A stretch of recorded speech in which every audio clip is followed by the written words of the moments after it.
ভাই তোমার লগে একটা দরকার আছে। তোর লগে আমার কোনো মাত নাই।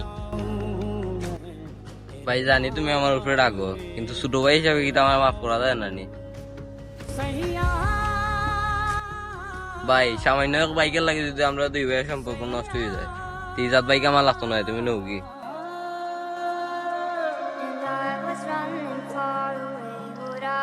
আরে পাগল, আমি তোর উপরে রাগো নয়। বাইকটা লওয়ার পরে তুই যেরকম আমার লগে ব্যবহার করছ, তোর কাছে আমি চাবি চাইলে আমার চাবি দিস না। তোর ব্যবহারে আমার খুব কষ্ট লাগছে, কিন্তু আমি তোর উপরে কোনো সময় রাগ করে থাকছি না। ভাই আমি জানি আমি কতটা ভুল করছি, তুমি হয়তো মুখে কই যায় না। আমি ওর ভুল আমি স্বীকার করছি ভাই, তুমি আমার মাফ করে দিলাম। আমি তোর উপরে রাগ করে আছি নি বিয়া কর, আর যখন মাফ করার কথা